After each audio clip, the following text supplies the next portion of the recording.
I'm going to take another run at this. I already tried. I'm a perfectionist.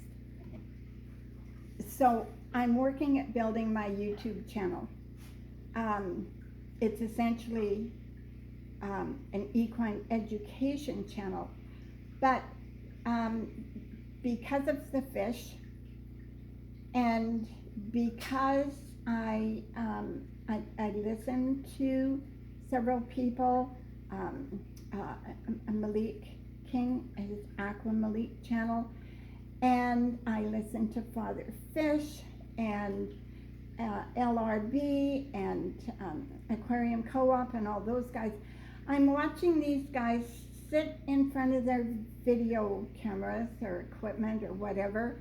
I also watch a horse person by the name of Joseph Newcomb, very personable young man.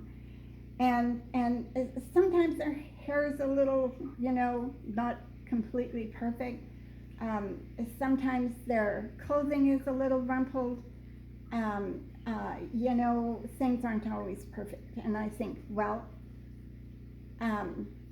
when you're 78, you look like you're 78. You're not a movie star. And I'm, whatever. So here I am, because what's happening is because I've been listening to those fish people, I've become friends with a couple of them or more. They have decided to support my YouTube channel, because the funny thing is that fish people are very supportive of one another. It's very seldom that you'll hear a fish person say, well, I don't like so-and-so because they don't do things the same way I do, or they're breeding a different kind of fish or whatever. They don't do that. I find them amazingly supportive. So that's very refreshing for me. I came into the horse world through the back door because my mother grew up as a farm ranch kid in the dirty 30s, southeast of Calgary, Alberta in Canada, as dryland ranchers during the dirty 30s. My grandfather actually planted his wheat field 7 times in one season, and they all blew away. So yeah, pretty independent people. So as a horse person, growing up through that, and then I wanted more because I had also been a classically trained musician. So I went to England and I studied with a fellow of the British Horse Society. He was, they had master at a very lovely facility, and I learned how to be an instructor. I got to observe how he started horses. I got to see his successes and his frustrations, because he didn't have all the answers either. I thought he would, but he didn't. And then I came home and started my own place. And when I was at home, I had an opportunity. Well, I didn't have an opportunity. It was an opportunity, but I had this cowboy walk into my indoor arena one day with my little Arab standardbred mare who'd been at a farrier clinic, and he wanted to meet whoever owned that little horse, because there was 50 farriers from all over that had attended that clinic, and my little mare was in a classroom, and she never put a foot wrong. Takes a pretty good-minded horse to spend 8 hours in a classroom going with potty breaks and whatnot. But so anyway, he walked into my arena and he made me an offer, because he was part of the research group in the 60s that started this whole natural horsemanship thing. He doesn't call it natural horsemanship. His name is Bill DeBar. He's a very quiet person. He's a functioning lawyer. He'll be 86 in a few short weeks, like less than a month. And he still goes to the office 5 days a week, and he still rides. He has his 2 Appaloosa mares at home. So he offered me a deal, a situation where he would teach me everything that they had done in that 3-year research program. And highly controversial. That was when people really thought that horses couldn't think, that they were all reactionary and couldn't problem solve, and that you had to make them do through aids what you wanted them to do. We could do a lot with them, but they didn't recognize that horses had the ability and the capacity to have cognitive thought processes. Not like people, but they have that. So anyway, I actually shut my horse showing, my competitive stuff. I didn't close my business down, but I closed it down to the outside world. And I learned how to, this whole sliding stop thing, all the weight and balance, and I just took on a completely different line of thought. And then 2 years later, I took that out into the jumping world with my inexpensive horses and my home-trained riders, and it was amazing. So then I got very sick, moved out to BC because I needed a different climate. And so 5 decades later, here I am. I'm still doing horses. I'll be 78 this coming July. It's November the 27th, 2021. So, but I thought that I would be retired by now, but I'm not. I'm very busy in the horse world. So I had always loved fish. So I did a painting.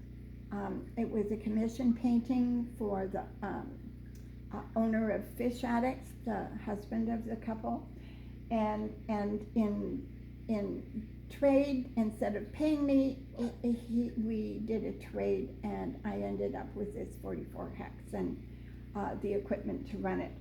And so then I needed another tank. We all know how that goes. So then I bought the 20, and then I said, I need some more water. And so my neighbor, they have a big goldfish, and they needed a bigger tank. So they said, we're getting a 75-gallon. Why don't you take they thought it was a 50. It's actually a 40. So they gave me a 40. And right at the moment, it has 4 of, that's where my red angels live. But I have 5 wild-caught high pancestra L340s in there, and they're spawning. And so then I said, can't have that. So I went and bought another brand new 40, and it's just sitting there cycling.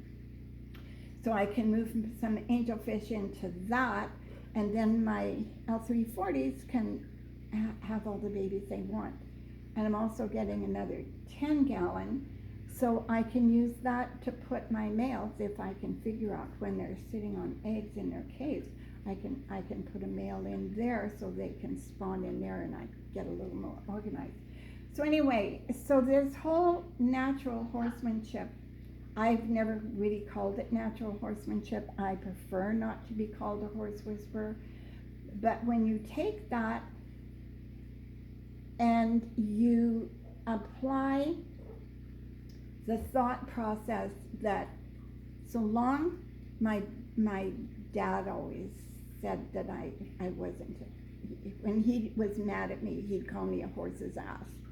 So, um, so I took all of those tools that Bill DeVar indoctrinated me with, and if you are a horse person, everybody thinks that Ray Hunt came up with the fix it up and let them find it, cause your ideas to become their ideas, make the right things easy and the wrong things difficult, and there's several of those kinds of comments.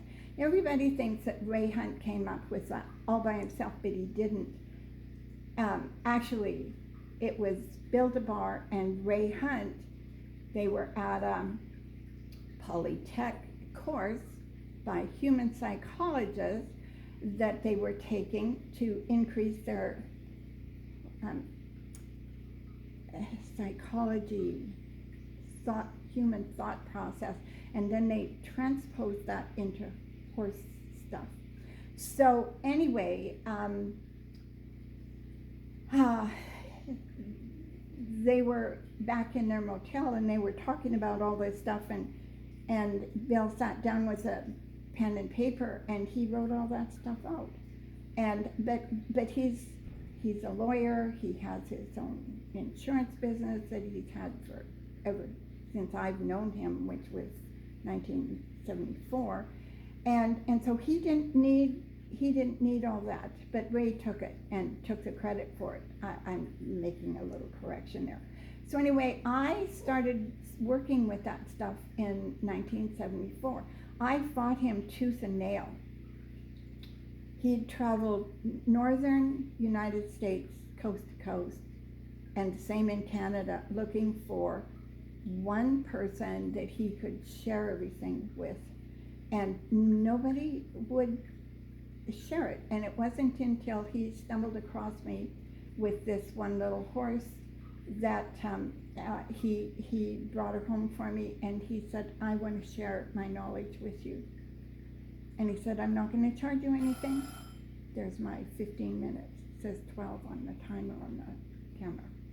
So after I quit arguing with him, because I was totally convinced that what I'd been taught in England and all the clinics with Charles de Comfy and George Morris and all of those guys, I was convinced that that was the truth, the whole truth, and nothing but the truth.